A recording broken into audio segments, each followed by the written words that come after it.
Bismillahirrahmanirrahim. Kita lanjutkan. Saya ulangi lagi. Eh, Pada pertemuan malam ini kita akan membahas tentang pemilihan lokasi. Nah, pada modul pertama ini di kegiatan belajar pertama, silakan Anda buka di modul keempat atau bab 4 yang berjudul strategi lokasi dan kapasitas. Nah, pada strategi lokasi dan kapasitas ini nanti kita akan membahas 4 topik. Yang pertama adalah tentang ini, saya undurkan sedikit. Saya ulangi lagi. Yang pertama tentang model pemilihan lokasi, kemudian nanti juga ada peramalan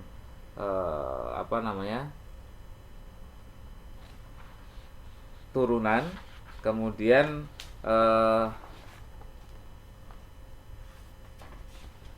nah ini dia.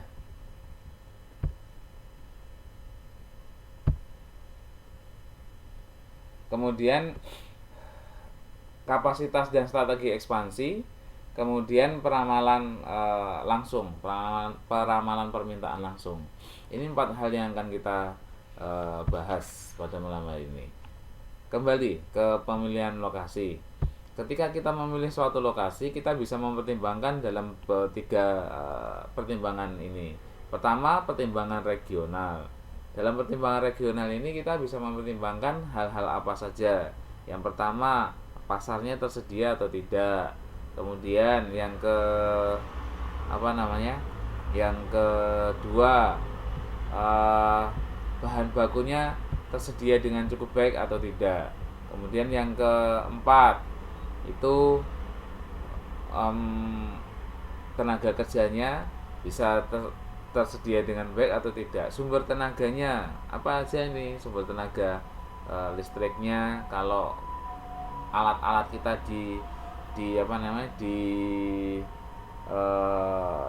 hidupkan oleh bahan bakar minyak misalkan, apakah minyaknya itu mudah didapatkan, tersedia dengan baik ataupun tidak.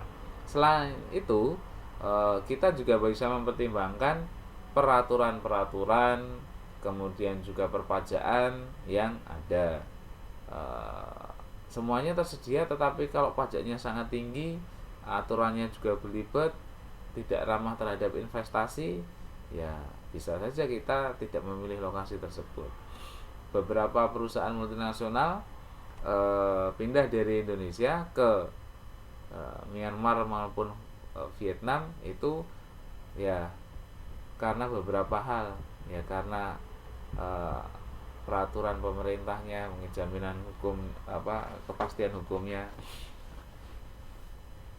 kurang dinilai bagus bagi investor, dia akan pindah.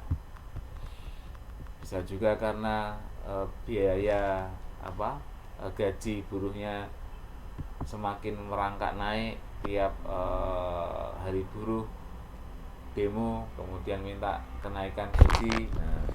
Dia mikir karena tenaga kerjanya dia banyak, gajinya tinggi, sudah mending pindah lokasi usaha. Beberapa perusahaan sudah melakukan hal itu. Makanya ini beberapa hal yang perlu dipertimbangkan seandainya kita memilih suatu lokasi. Pertimbangan yang lebih kecil lagi areanya, yaitu pertimbangan lokal, yaitu perpajaan daerah. Kalau tadi perpajaan secara nasional, bagaimana pajak secara nasional, retribusi daerahnya bagaimana, adakah insentif ekonomisnya, kemudian komunitas lingkungannya bagaimana, jaringan transportasi dari pabrik ke tempat pasar bagaimana, ke pelabuhan untuk ekspor impor juga bagaimana. Itu bisa menjadi hal-hal yang kita pertimbangkan. Kemudian pertimbangan yang ketiga adalah pertimbangan situsnya atau site-nya, tapaknya. Oke, sebentar. Ya, makasih Mbak Dwi. Ini saya aktifkan lagi. Tadi saya ragu-ragu untuk aktifkan karena khawatir ada masalah lagi. Sebentar saya aktifkan. Nah, pertimbangan tapak ini atau sides ini sudah bisa dilihat ya, Ini lebih kepada peraturan secara persyaratan teknisnya. Secara teknisnya bagaimana? Ya, pemenuhan secara teknisnya, apakah di lokasi tempat kita usaha itu, kalau misalkan usahanya usaha tekstil, pabrik tekstil, nah apakah ada area yang cukup untuk pengolahan limbahnya? Kalau itu usaha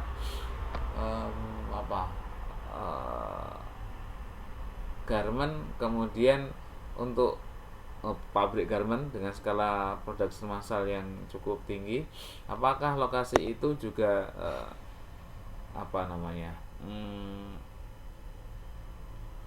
diterima oleh warga setempat, lokasi usahanya itu, usaha garmentnya itu.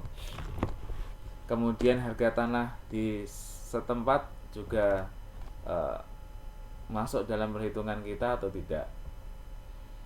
Tersedianya area untuk perluasan atau ekspansi usaha. Jadi banyak kan, beberapa itu usaha dimulai dari area usaha yang kecil, mungkin garment diawali dari konveksi, kemudian usahanya berkembang, membeli lahan sekitarnya, tambah lagi. Nah, apakah tersedia area untuk ekspansi tersebut? Itu perusahaan karoseri yang ada di Magelang, New Armada namanya, itu juga melakukan ekspansi, tetapi terkendala oleh beberapa area yang ada di sebelahnya persis, tetapi tidak bisa dibeli, sehingga lokasi karoserinya itu terpisah beberapa meter dari area pertama, kemudian ekspansi karena tidak bisa dimungkinkan berdempetan langsung, ya kemudian berjarak. Jadi ada ada tempat lain yang jaraknya ya untuk ukuran kesatuan area produksi ya cukup jauh. Nah, tersedia tetapi cukup jauh, tidak bisa langsung menyatu jadi satu, meskipun itu jadi satu kompleks sendiri, tetapi masih ada jarak yang untuk ukuran produksi manufaktur saya pikir cukup jauh. Nah, itu beberapa pertimbangan baik regional, lokasi maupun situsnya. Pertimbangan lokasi bagi usaha jasa. Yang pertama, perusahaan jasa yang tergabung dalam kelompok fasilitas ke pelanggan.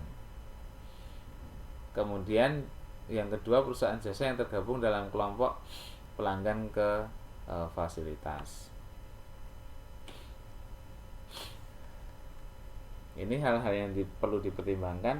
Kalau tadi itu lebih banyak kepada pertimbangan pemilihan lokasi untuk usaha manufaktur.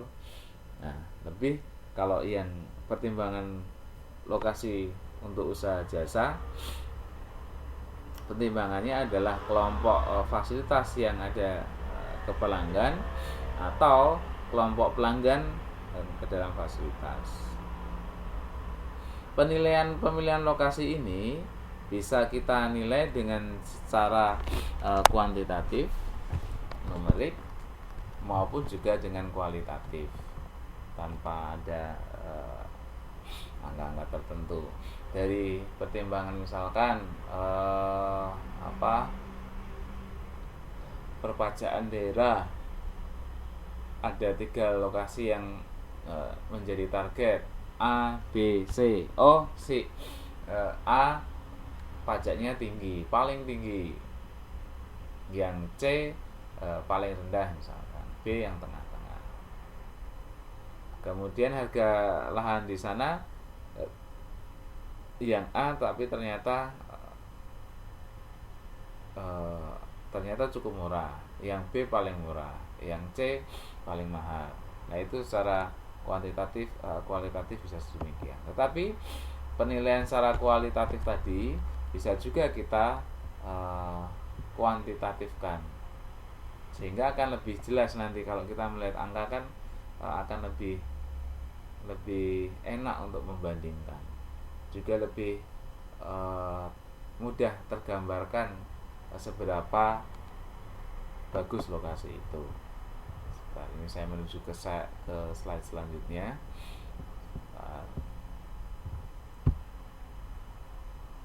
Oh iya, salah klik saya.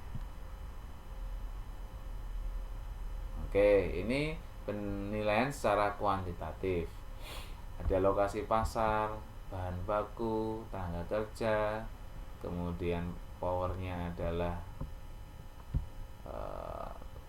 listrik, kemudian insentif ekonomis dan seterusnya. Ada perbandingan antara lokasi A dan lokasi B. Kemudian kita nilai, ada skala maksimalnya 5. Lokasi pasar untuk lokasi A, oh dia nilainya 5. Lokasi B 4 dan seterusnya hingga jumlahnya 30. Jumlahnya kita jumlah.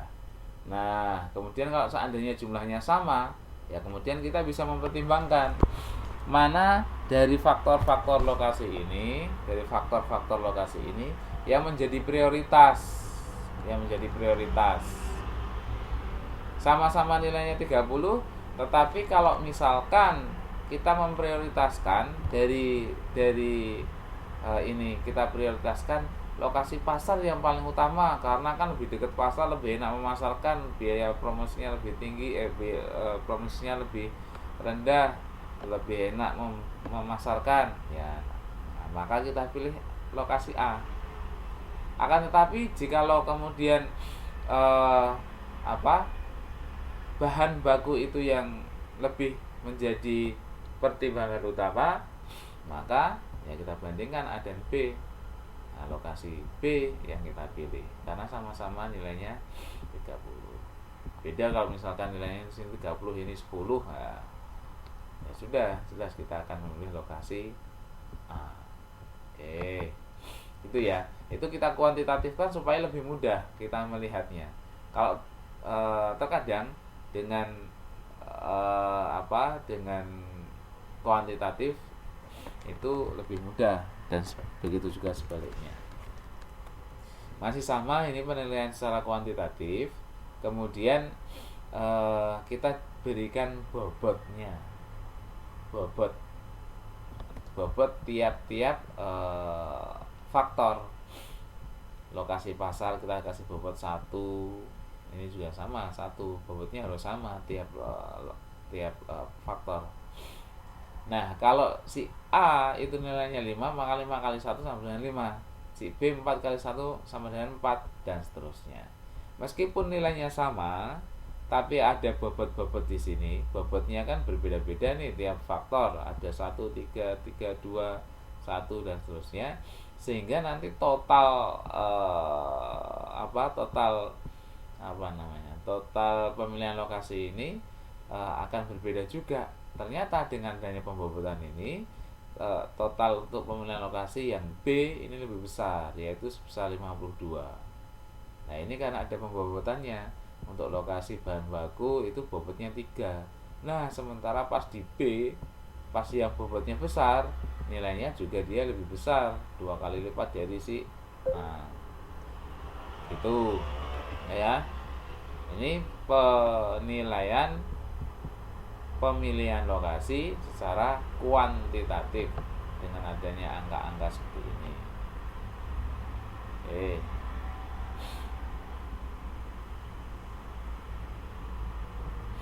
Kita lanjut.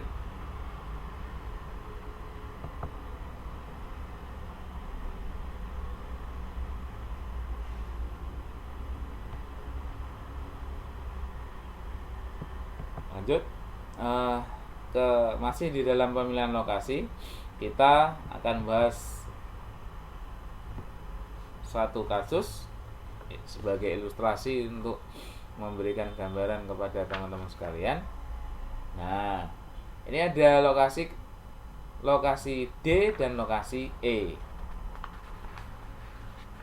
di mana kasusnya kita dihadapkan pada informasi yang sudah ada. Bila dengan memilih lokasi DD, ini biaya tetap per periodenya adalah 20 juta. Sementara yang EE ini biaya tetapnya per periode itu 40 juta, 2 kali lipatnya. Tetapi biaya variabelnya untuk yang DD ini 2 kali lipat lebih besar dari EE. Ini 2.000 per unitnya, yang EE 1.000 per unit. Nah, kapasitas produksinya dimulai dari 10.000 hingga 30.000 unit. Coba kita mau milih yang mana, D atau E? Nah, kalau kita ada pada posisi seperti ini, ya kita bisa mensimulasikan satu-satu. Kalau D untuk kapasitas produksi 10.000 berapa biayanya, cost-nya, yang E juga berapa. Tuh, kita bisa menghitung satu-satu, mensimulasikan mensimulasikan. Ini kapasitasnya 10.000 naik 5.000-an hingga 30.000. Nah, berdasarkan keterangan yang ada tadi bahwa untuk biaya tetapnya kan 20 juta untuk lokasi DD. Kemudian ditambahkan dengan biaya variabel, variabelnya tiap periodenya, akhirnya diketahui untuk lokasi DD ini total biaya yang dikeluarkan 40 juta.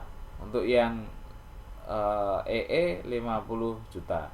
Nah, kalau kapasitas produksinya kita hanya 10.000, ya jelas dong kita pilih yang lokasi DD. Naik lagi hingga ternyata pada lokasi yang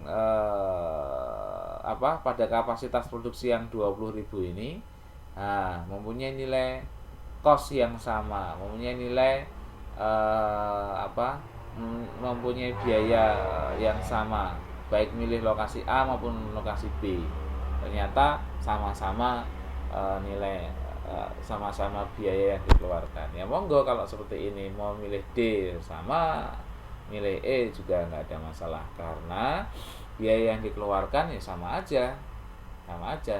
Kalau kita hanya melihat dari sisi cost-nya saja, biayanya aja yang dikeluarkan, ongkosnya.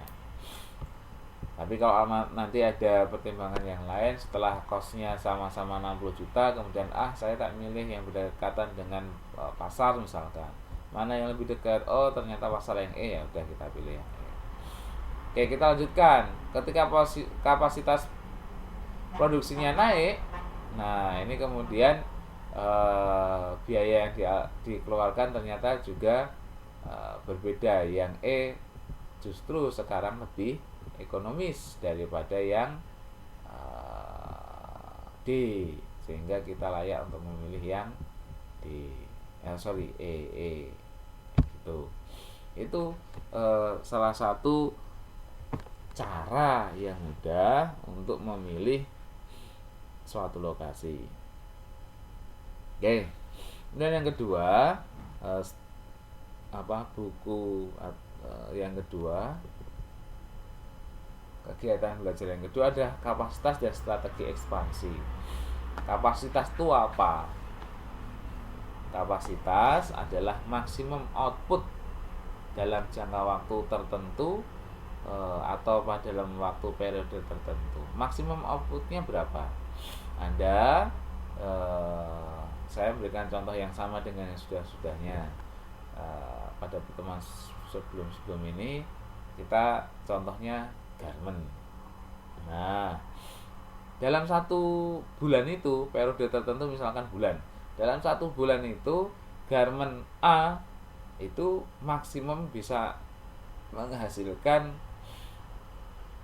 celana panjang pria dewasa sebanyak 5.000 potong dengan karyawan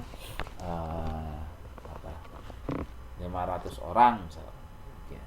Jadi maksimum output yang dikeluarkan maksimum output yang dikeluarkan itu 5.000 per periode. Itulah yang dinamakan dengan kapasitas. Nah, secara istilah kapasitas ini juga bisa dimaknai dengan luas perusahaan. Kapasitasnya berapa? Kapasitas, sebentar, ini ada yang kedap-kedip di bawah. Apa ini? Oke. Tapi nggak ada masalah. Oke. Nah, kembali lagi di sini. Secara istilah atau terminologi, kapasitas ini juga dimaknai dengan luas perusahaan. Perusahaannya luasnya sekian meter persegi. Perusahaan itu kapasitasnya bisa menampung berapa karyawan. Kapasitasnya itu juga bisa dimaknai dengan luas produksinya. Bisa dimaknai dengan kapasitas desainnya, kapasitas efektifnya, utilitasnya, kemudian efisiensinya. Nah, ini beberapa istilah yang bisa dipakai untuk menggambarkan kapasitas. Nah, setelah kita mengetahui tentang kapasitas itu apa, selanjutnya kita akan bicara tentang luas perusahaan sebagai mana terminologi yang ada tadi.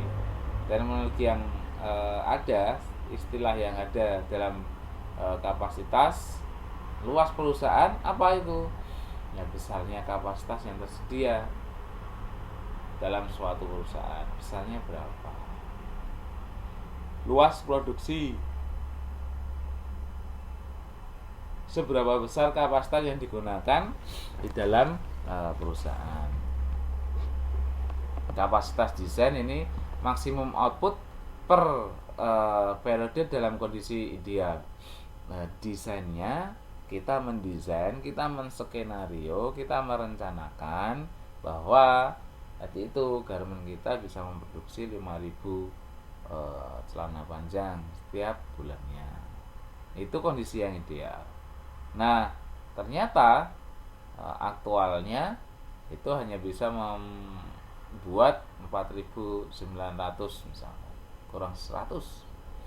Nah, itu kondisi realnya, dimana kalau ini sering terjadi 4.900 ini senantiasa terjadi tiap bulannya atau tiap minggunya, maka kapasitas efektif ini bisa distandarkan atau bisa disandarkan pada kondisi real yang berulang-ulang tadi itu. Ini termasuk dalam kapasitas efektif maksimum output per periode dalam kondisi normal.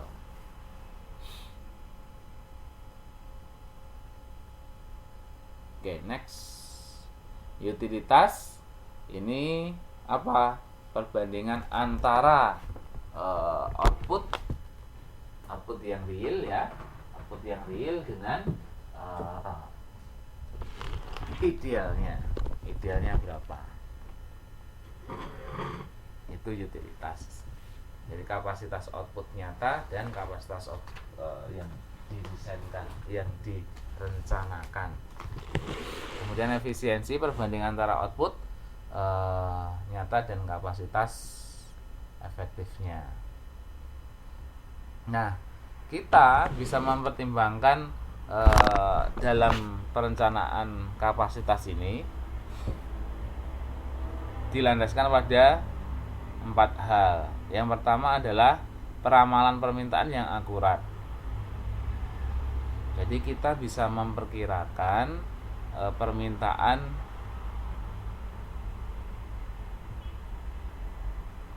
dari produk kita secara akurat. Ini penting peramalan permintaan ini penting, apalagi bagi perusahaan yang jenisnya adalah make to supply. Nah kan kalau nggak ada peramalan, terus berapa yang mau kita produksi, nggak ngerti.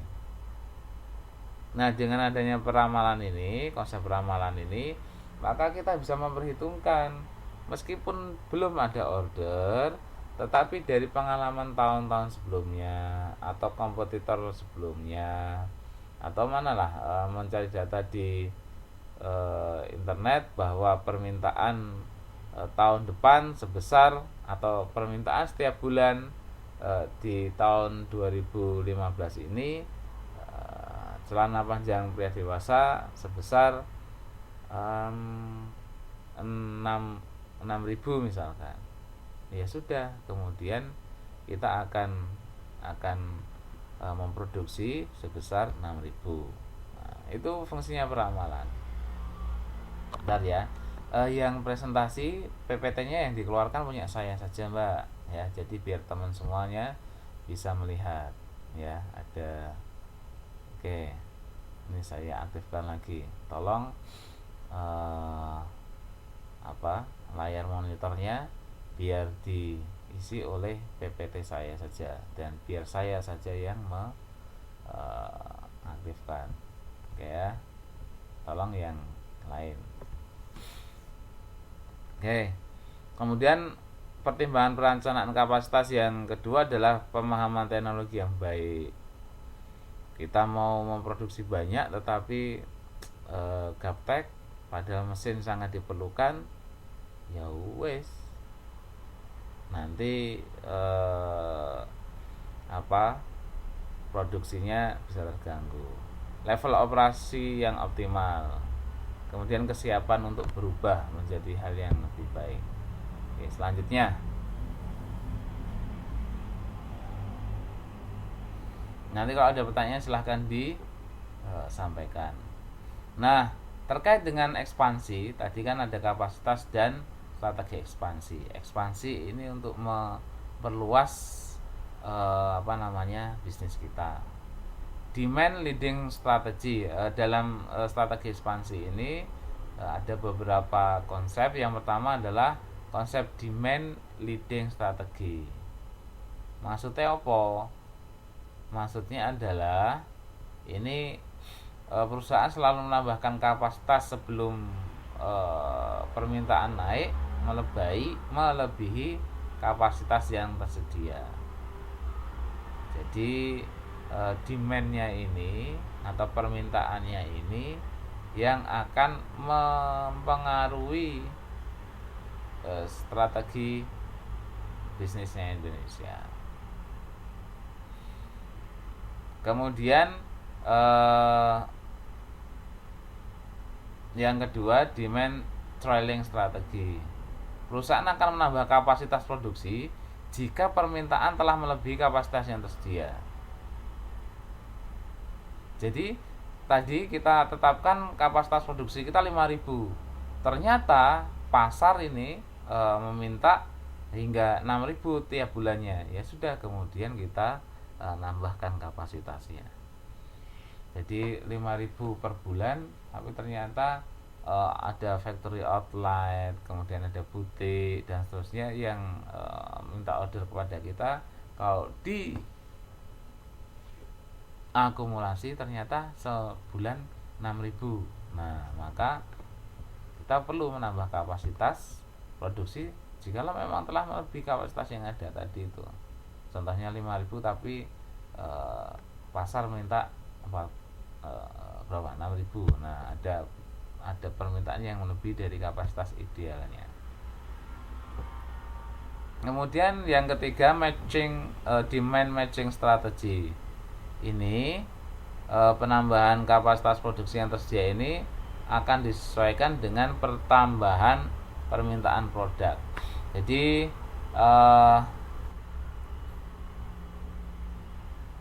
kita memberikan penambahan kapasitas produksi di ekspansi perusahaannya.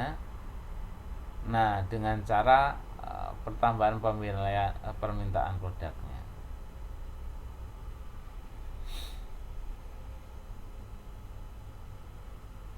Jadi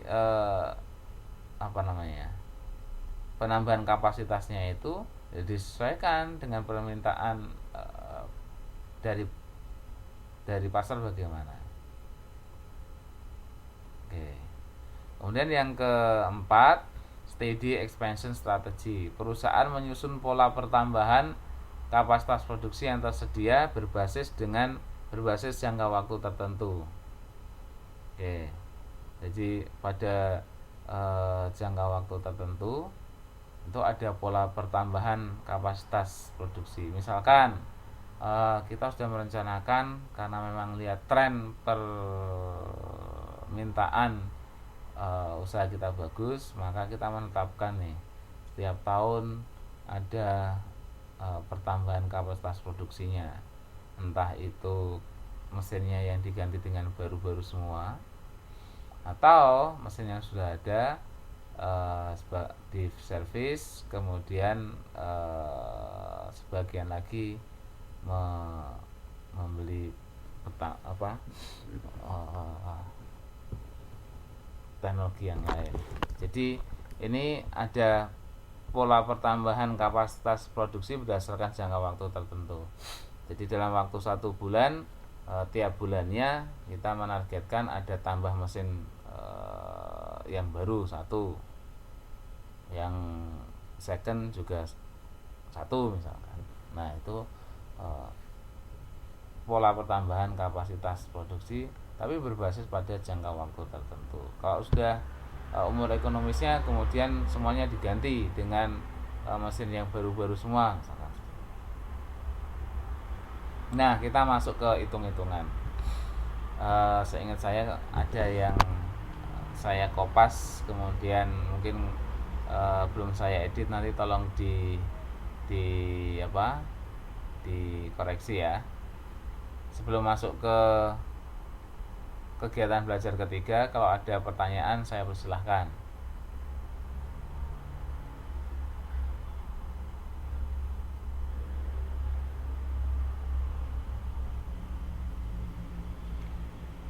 Oke, kalau nggak ada kita lanjutkan.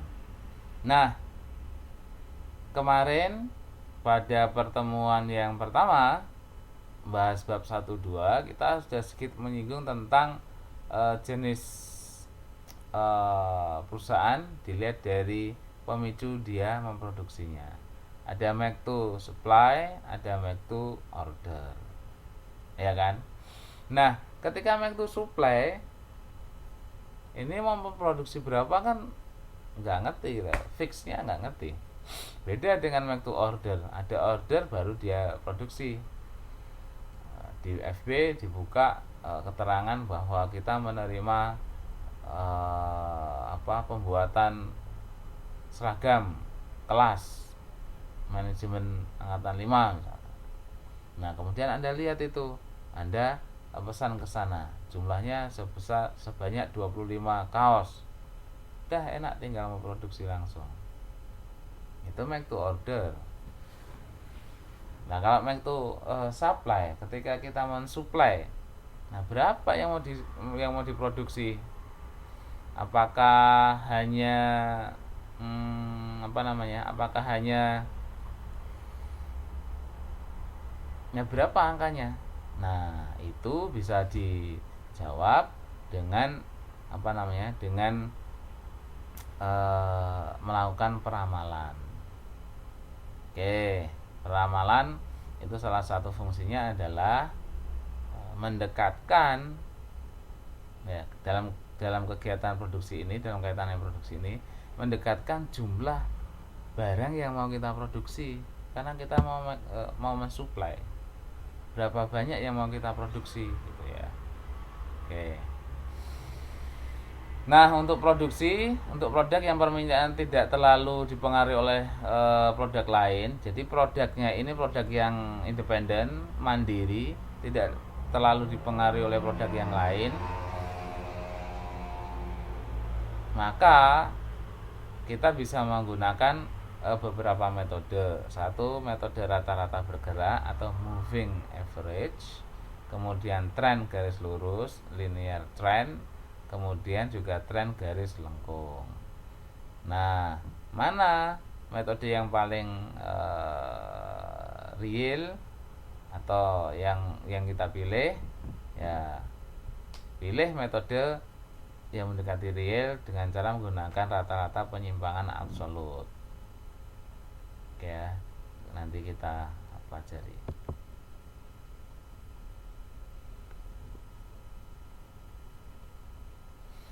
Taruh, ini ada data dari Januari hingga Desember. Ya, data penjualan tahun 2007 dengan menggunakan rata-rata bergerak atau moving average method. Nih, dari Januari hingga Desember. Ini ada data penjualannya. Nih ya, kalau kita lihat ini kecenderungannya datanya apa? Naik atau turun atau stabil rata-rata? Nih. Nah, kecenderungannya adalah naik ya. Kecenderungannya adalah naik dari 1.500, 1.600 dan seterusnya. Oke. Nah, kita gunakan metode yang pertama, yaitu metode rata-rata bergerak atau moving average. Moving itu bergerak, rata-rata kan average. Ya. Oke, lanjut. Datanya ada, kemudian rata-rata bergerak. Sebentar ya, tolong dibaca dulu, saya tak ngecas.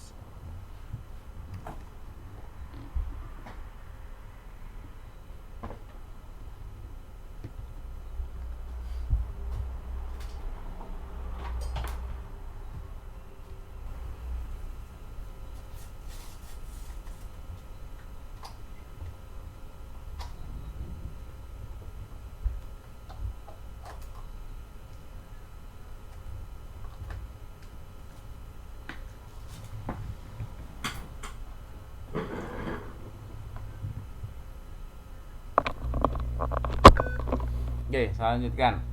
Yang pertama metode rata-rata bergerak. Kita tentukan bergeraknya itu berapa bulanan. Bergeraknya berapa bulanan. Ya.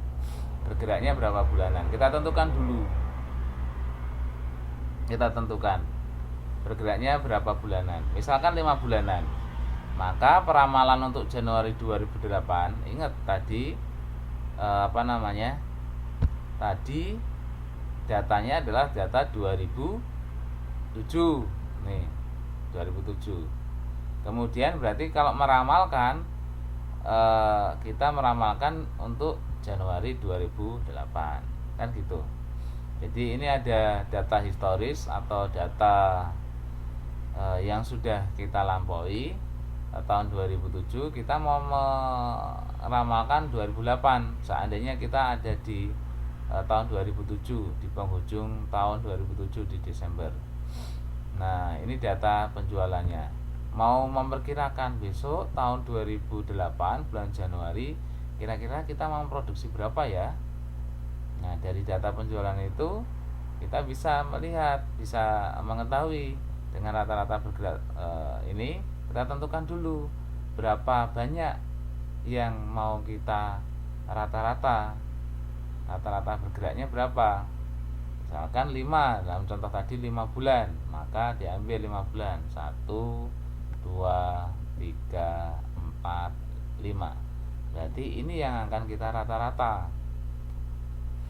Jadi 2000 plus 2000 plus 2050 plus 2100 plus 2100 ditambah kemudian dibagi 5 ya, sekitar 2000 lebih sedikit.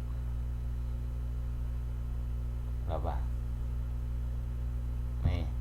Jadi 2000 plus 2000 plus 2050 plus 2100 plus 2100 dibagi 5. Iya, min kan rata-rata ya. Nah, ketemulah 2050. Tuh.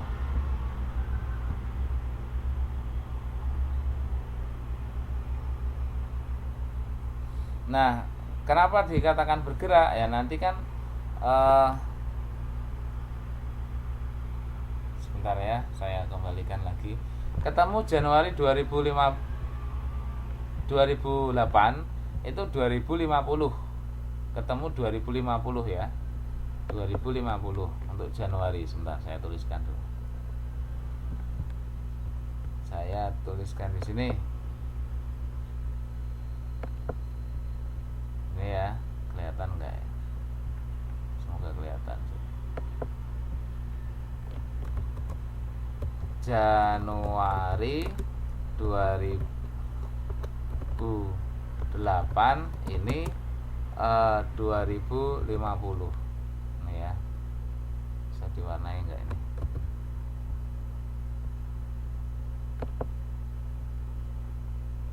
Warna mana warna?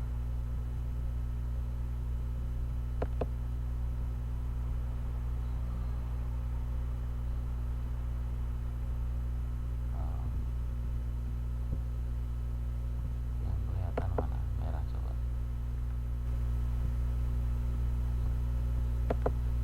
Ya. Januari 2008-2050. Nah, kemudian kita mau meramal untuk 2008 pada bulan Februari. Kita sudah memproduksi untuk Januari. Nah, di tengah-tengah bulan Januari, ya, di tengah-tengah bulan Januari misalkan atau di penghujung Januari, kita mau meramalkan untuk bulan Februari 2008. Terus gimana? Rata-rata bergeraknya 5 bulan. Terus gimana? Berapa tambah berapa tambah berapa dibagi berapa? Ayo, berapa? Ramalan untuk Februari 2008. Ayo, berapa?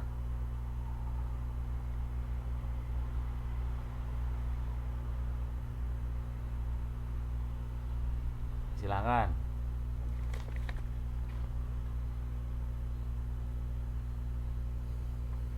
Berapa? Ayo, difikirkan.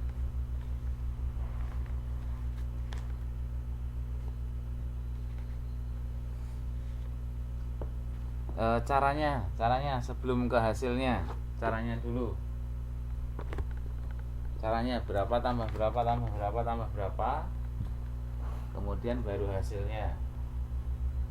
Yang penting caranya dulu. Hasilnya salah nggak apa-apa, tapi caranya nggak boleh salah. Hasilnya juga nggak bisa jangan salah juga.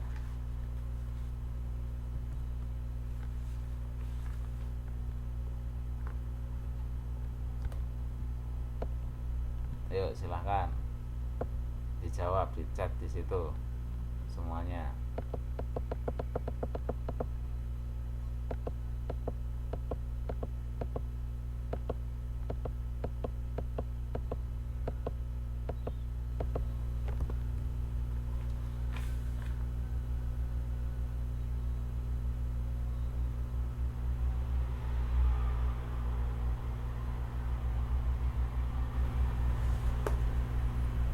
Gimana?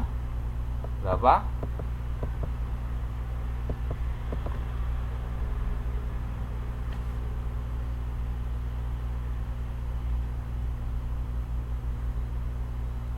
Ayo. Mbak Yeni mungkin bisa dituliskan gimana caranya bisa dapat 2070. Oke, Mbak Dwi nanti udah jawab ini 2000 ditambah 2050 ditambah 2100 ditambah 2100 tambah 2050 yang Januari.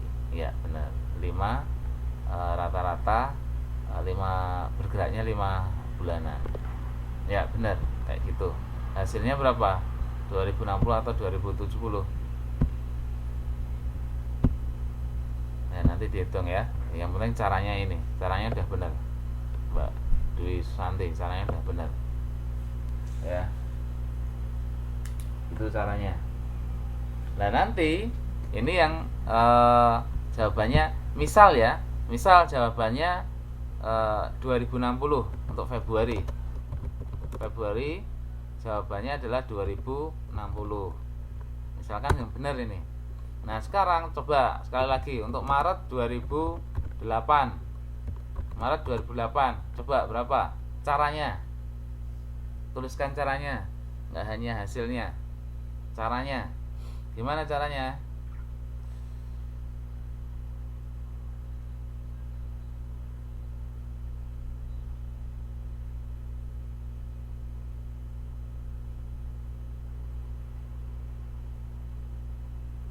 Yuk, silakan caranya gimana?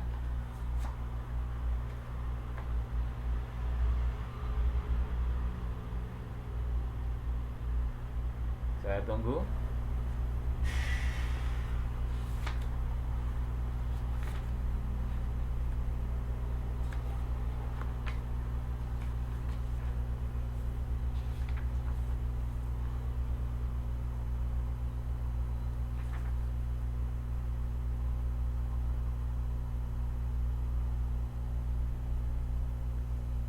Mbak Yeni yang jawab 2050 plus 2100 plus 2100 plus 2050 yang Januari, ya, 2050 yang Januari, dan 2060 yang Februari tadi. Dibagi 5 ketemunya sekian. Ya, ketemunya berapa?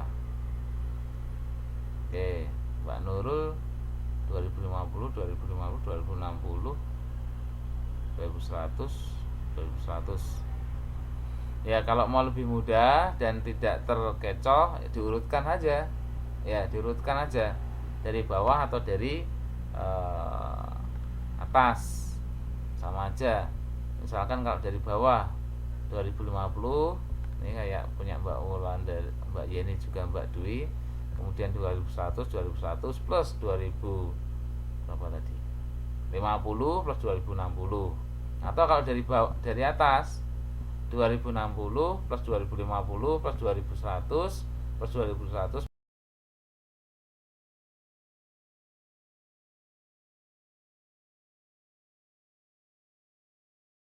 plus 2050. 5 bulanan. Kalau bergerak 3 bulanan ya sama aja caranya, cuman 3 bulan aja. Kalau 3 bulan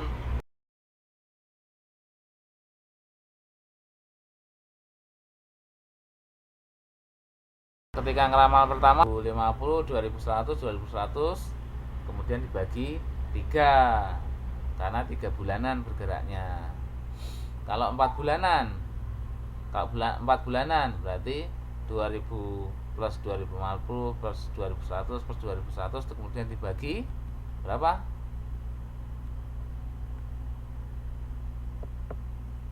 Dibagi 4.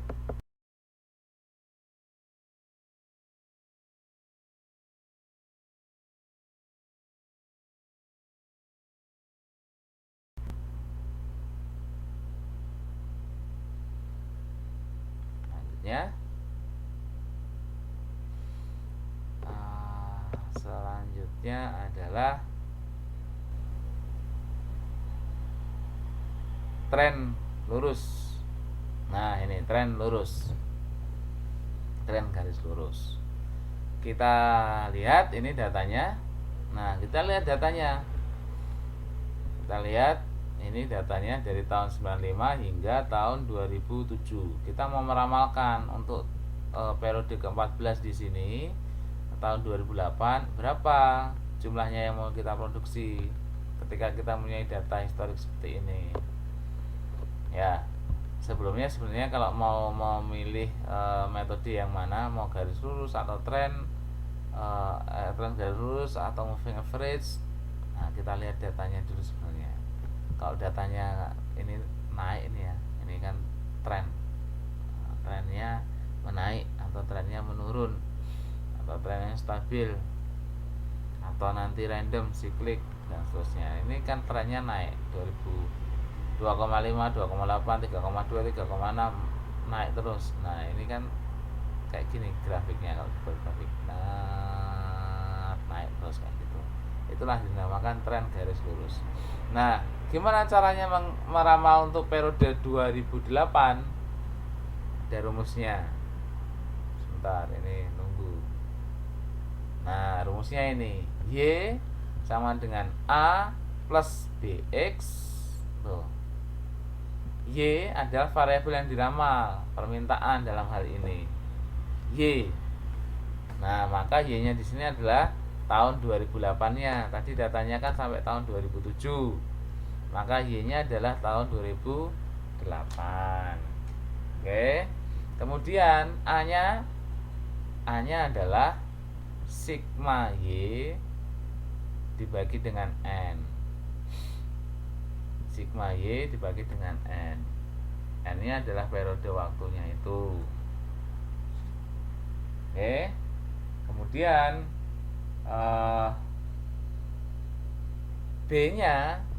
B-nya di sini B-nya adalah sigma XY dibagi dengan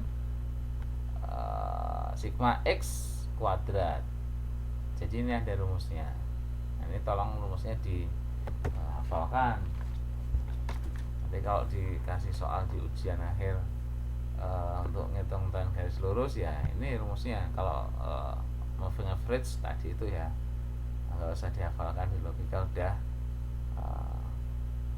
paham lah insya Allah. Nah ini Y sama dengan A plus B sama A plus B kalikan X. X nya adalah unit waktunya N. Kemudian A sama dengan sigma Y dibagi dengan N. B sigma XY dibagi dengan sigma X kuadrat. Kita lihat contohnya.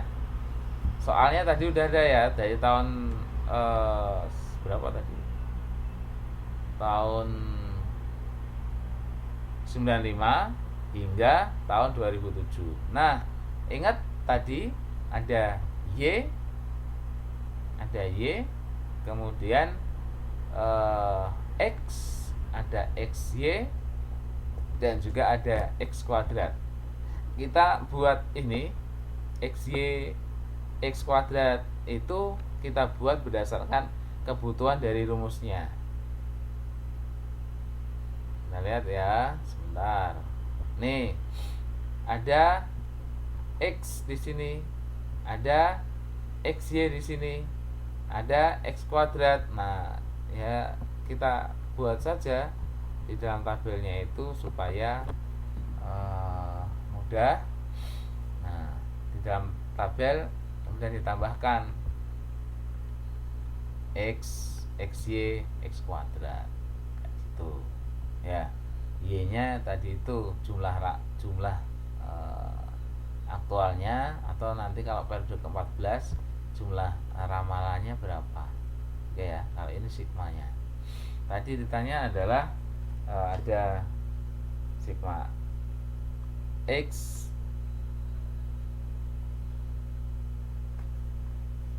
XY, kemudian sigma X kuadrat.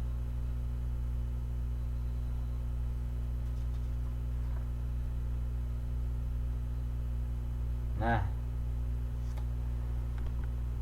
kita buat ini Y-nya, jumlah penjualannya. Y-nya kita buat di tengah-tengah itu 0, kemudian sebelumnya min 1, min 2 dan seterusnya. Kemudian yang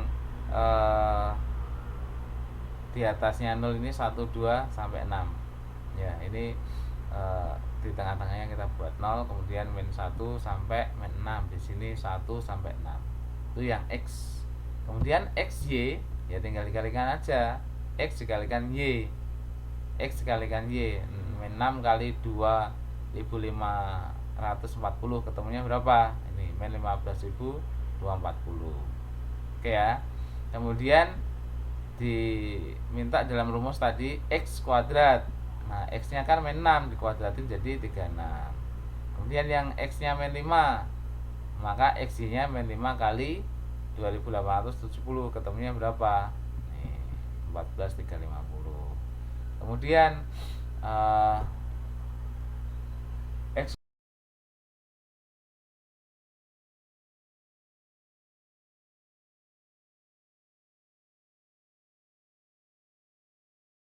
kuadratnya ya min 5 nya tadi kan ada permintaan sigma y ya di rumusnya. Kita lihat ya supaya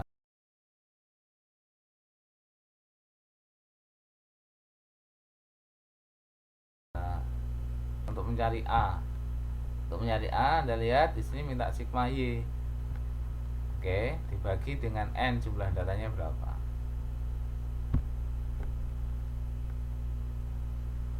Sigma y.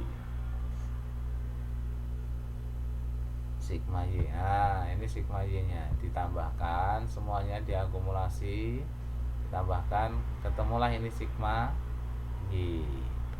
Kemudian sigma x-nya ini 0 karena ada min 1 tambah 1, min 2 tambah 2, jadi 0. Kemudian x kali y. X kali y. Ini kan tadi x kali y min 6 kali ini. Ya. Min 6 kali y-nya ketemu ini dan seterusnya hingga sampai sini. Kemudian sigma xy maka berarti 90,890. Kemudian x kuadratnya ini min 36 plus 25 plus 16 plus 9 plus 4 plus 1 dan seterusnya. Maka jumlahnya adalah sigma xy berapa? 182.000. 182, sorry, 182 nggak pakai ribu. Oke, kita lanjutkan. Nah, tadi rumusnya A sigma y dibagi n. Sigma y tadi berapa? Kita coba balik, tolong dibuka di tabel. Anda bukanya tabel 4.8 ya. Tolong dibuka di tabel 4.8 bukunya atau modulnya. Sigma y berapa tadi? Sigma y ini 67,690 ya. Dibagi dengan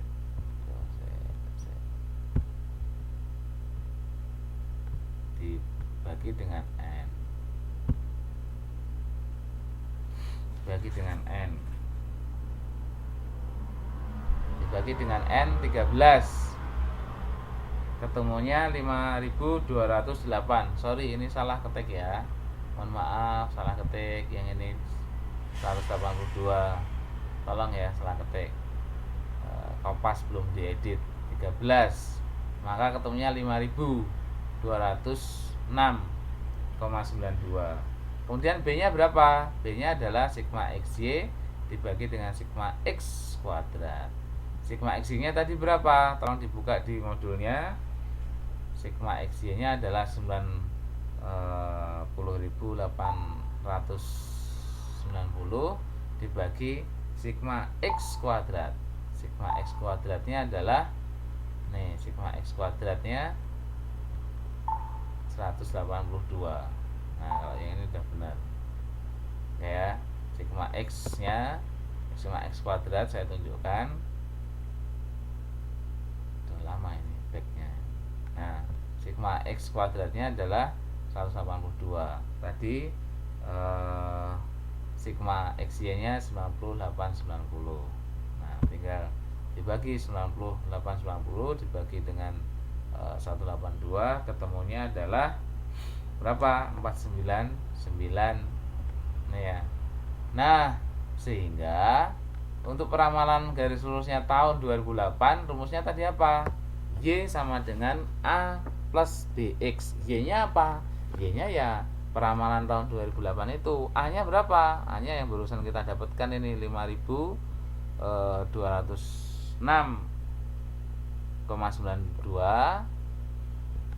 Kemudian plus BX, B-nya berapa? B-nya ini 499,4.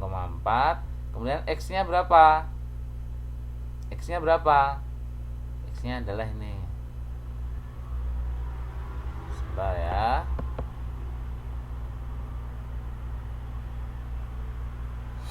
X-nya ini habis 6 kan tahun periode 2008, berarti 6-nya sini 2008 itu 7. Nah, kayak gitu. Maka 499 dikalikan dengan 7 tuh, maka hasilnya adalah 8702,69.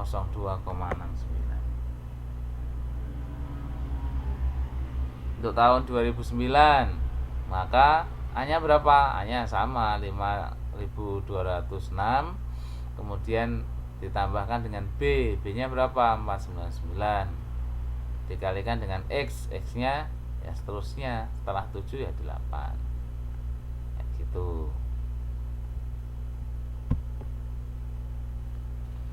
Kalau ada yang perlu ditanyakan silahkan.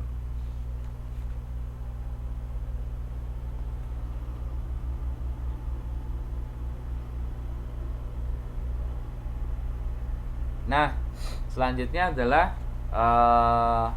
garis lengkung. Tren garis lengkung.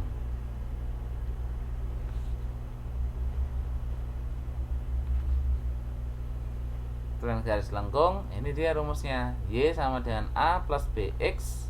Nah, ditambahkan di sini dengan C plus X kuadrat. Plus C X kuadrat. Tambahnya di sini. Tadi A sudah tahu ya caranya, kemudian B tadi juga sudah. Nah, kita lihat sekarang yang yang tren garis lurus, terus garis lengkung. Ada sedikit perbedaan cara mencarinya.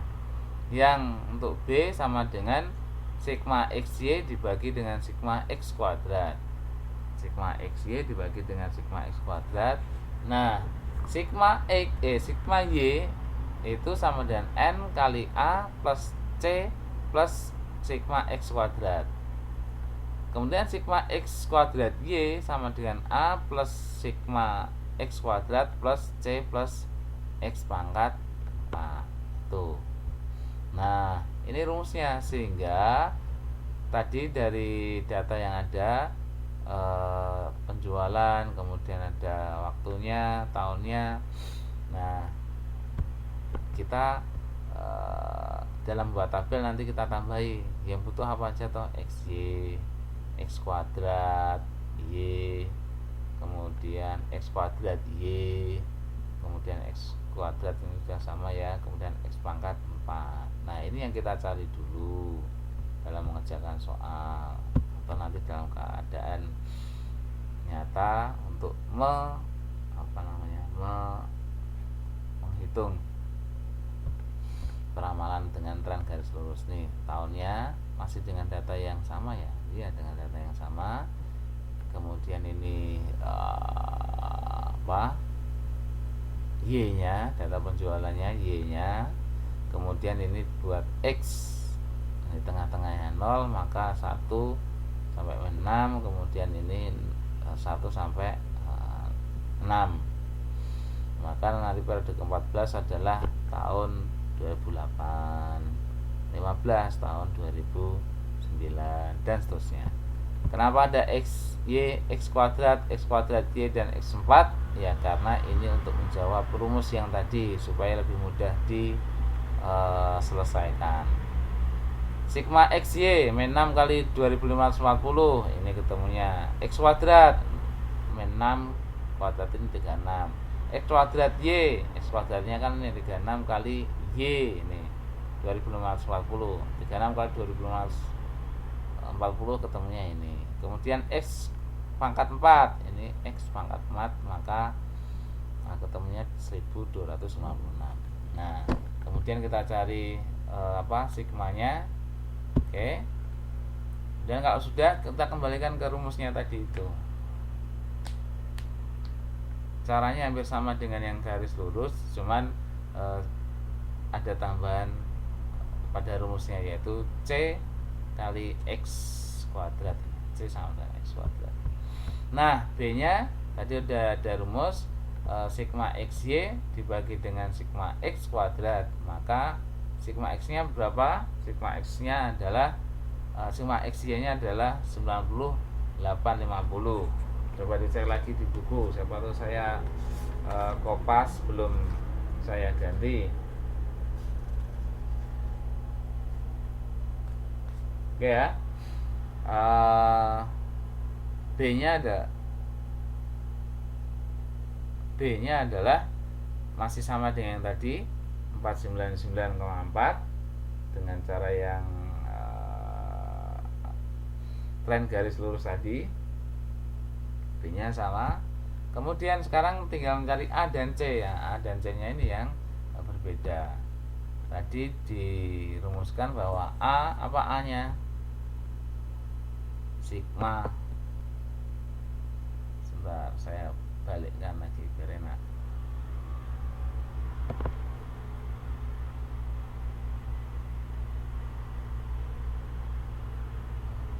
A ini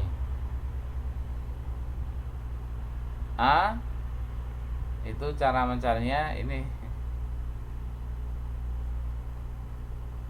A cara mencarinya sigma Y dibagi dengan C kali sigma X kuadrat, kemudian masih dibagi lagi dengan N. Tetapi kita bisa melakukan penjumlahan atau penghitungan secara substitusi ya.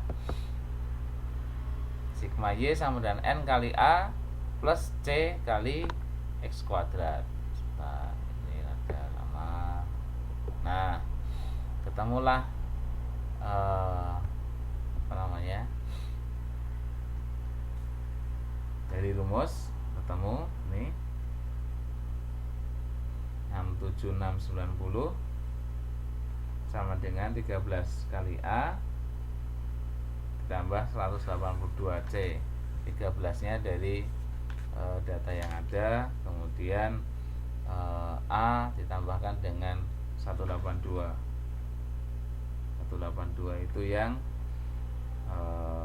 X kuadratnya kan, rumusnya seperti itu, tinggal dimasukkan dalam rumus.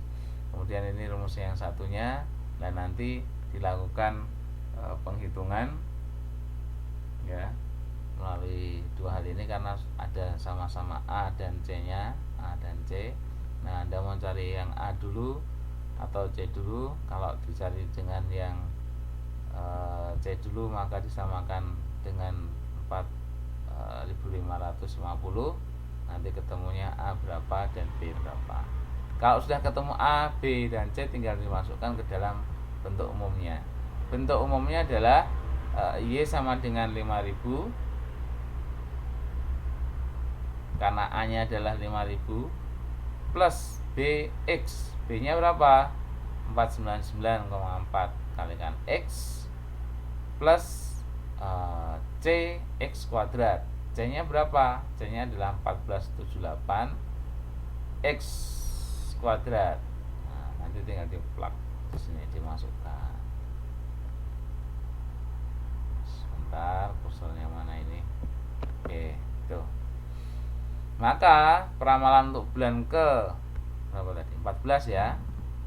Bulan 14 2008, maka Y sama dengan 5000 plus 4994 dikalikan dengan periode bulannya tadi 7, ditambahkan dengan 14,787 kuadrat, ketemunya ini ya, sama ya dengan yang di modul dan di buku. Kemudian yang peramalan yang tahun kedua ini diisi dengan 8 karena kan meneruskan dengan tabel yang tadi itu. Oke, nah pertanyaannya adalah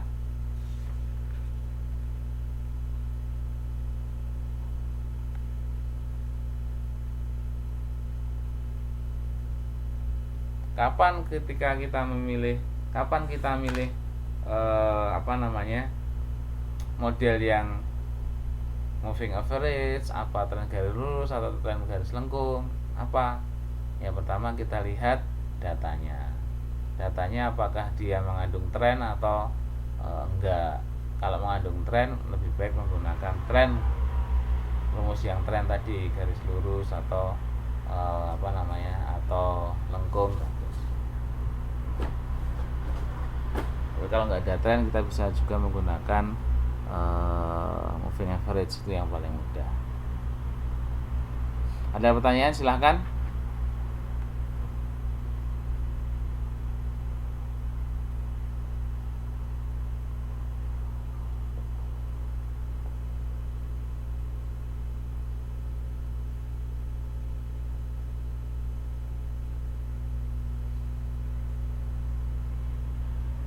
Mbak Nurul sedang mengetik, silahkan.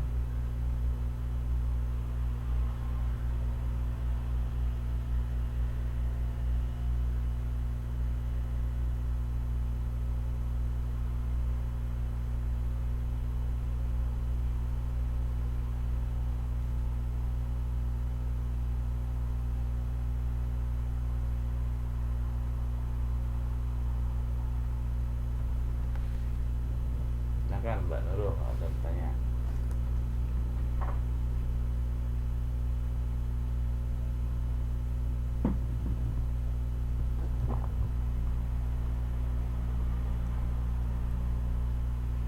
Cara menentukan tahun sebagai periode waktu 0, 1, 2 sampai 6. Maksudnya?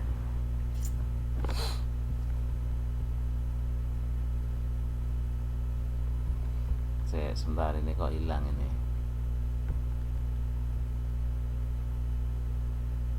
Iya, malah hilang ini. PowerPoint saya hilang. Caranya nolnya ditaruh di tengah-tengah, ya. Pada data yang apakah X, untuk X apakah harus siklus 6 tahun? Enggak, ya sesuai datanya jumlahnya berapa. Datanya jumlahnya berapa? Misalkan ada 15 data, cari yang tengah-tengah itu 0, kemudian ke atas min 1, kemudian dan seterusnya sampai 7 ya berarti ya. Kemudian yang ini 1 sampai 7. Nah, kemudian untuk menentukan peramalannya bulan atau tahun berikutnya atau periode berikutnya, kalau terakhir sampai 7, maka nanti peramalan berikutnya dikalikan dengan 8. Jadi X-nya 8. Itu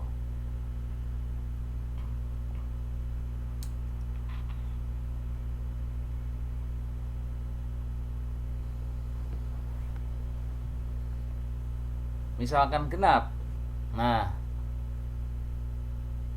kita bisa juga tetap pakai pakai rumus yang tadi, tetapi tidak usah X-nya bisa gini. Silakan Anda buka di yang tren lurus.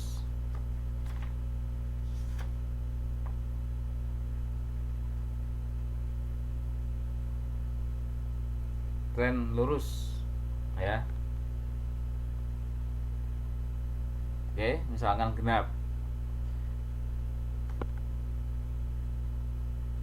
Data 1 sampai 13 atau sampai 14 kalau genap. Kemudian X-nya tahun pertama ini sorry, PowerPoint-nya hilang. PowerPoint-nya kok nggak ada, sebentar.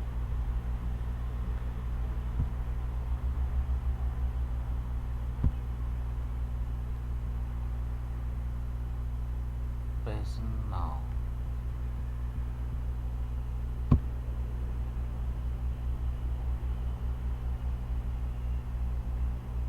Nah, syukur. Sebentar ya.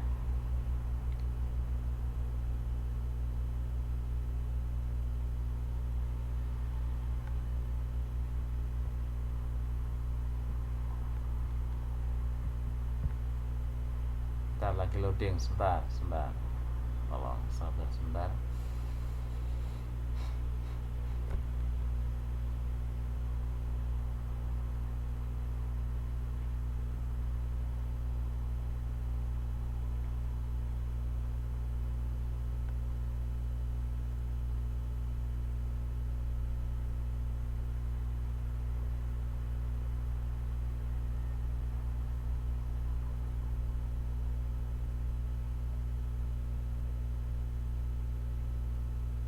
sebentar, sedang menunggu loading.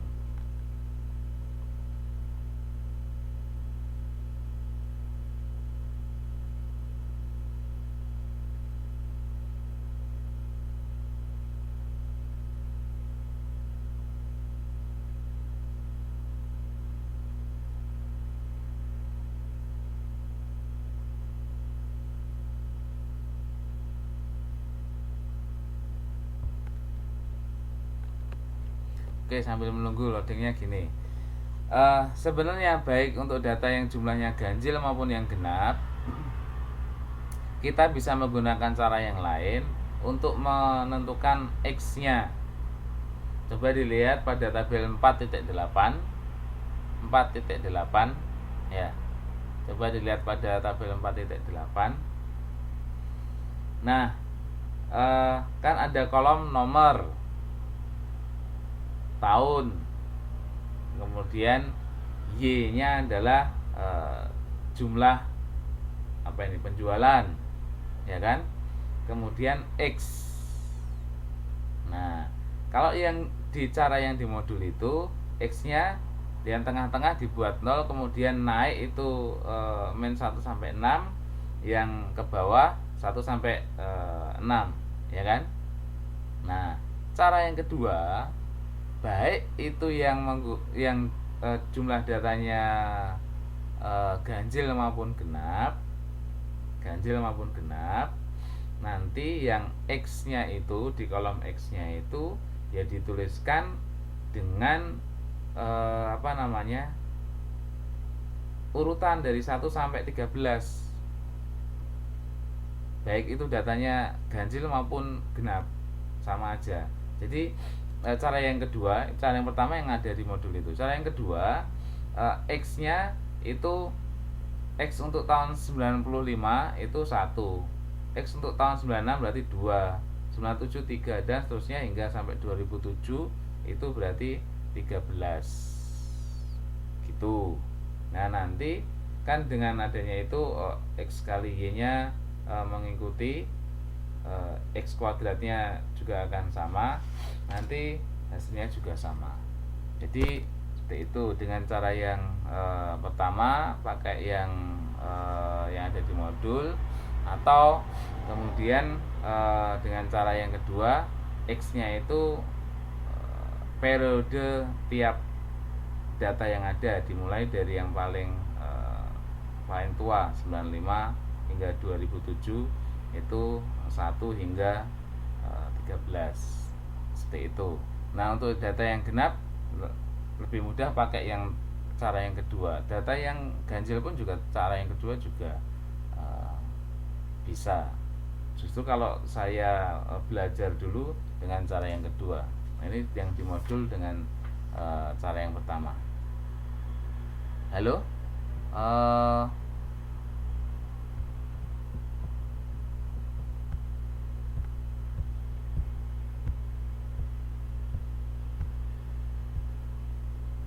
Bisa dengar suara saya? Bisa ya? Oke, gitu. Nah,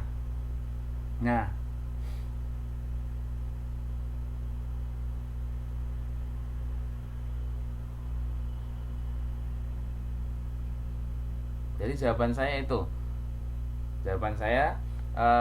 berkaitan dengan peramalan dengan tren yang Y sama dengan A plus B X untuk tren garis lurus, maupun yang garis lengkung Y sama dengan A plus B X plus C X kuadrat.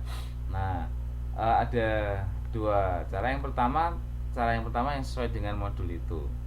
Cara yang kedua, baik datanya itu jumlahnya ganjil maupun yang genap, X-nya itu dimulai dari 1 hingga berapa jumlah datanya, mau 1 sampai 13 kalau seperti yang ada di gambar tabel 4,8. Nanti kalau 14 data ya 1 sampai 14, nanti hasilnya sama.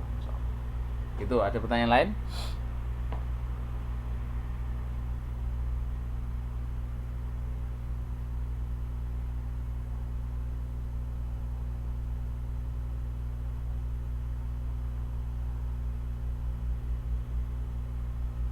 Oke. Nah, kalau tidak ada, untuk pertemuan malam ini saya cukupkan dulu untuk peramalan turunan. Nanti saya lanjutkan minggu depan insya Allah. Jadi peramalan turunan ini terhadap barang yang dipengaruhi oleh barang yang lain. Misalkan kalau dalam buku modul dicontohkan rokok sama dengan filternya, misalkan rokok sama dengan filternya yang gabus itu. Nah, jumlahnya rokok yang mau diproduksi harus juga mempertimbangkan filter rokoknya. Nah, itu ada kaitannya dengan barang yang lain, maka itu peramalan secara turunan. Nah, untuk malam ini saya cukupkan dulu, tinggal 10 menit. Insya Allah nanti ada tugas yang kedua. Nanti tidak karena hitungan, tolong dikerjakan kemudian dikirimkan email ke saya. Tugas yang kedua hitungan, untuk mencakup hitungan pada peramalan bab ini, juga hitungan yang di bab 2 kemarin. Bab 2 apa ya? Bab 3 kemarin. Bab 3 ini kan bab 4 ya. Nah, nanti saya pilihkan beberapa soal yang ada di modul, atau mungkin nanti akan saya buat sendiri. Oke, gitu ya. Ketemu lagi minggu depan insya Allah. Insya Allah nanti tugasnya akan saya chatkan saja di grup FB. Oke, kurang lebihnya mohon maaf. Kita akhiri dengan doa. Doa saya persilahkan.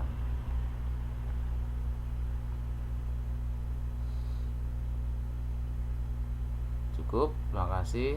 Selamat malam. Assalamualaikum warahmatullahi wabarakatuh.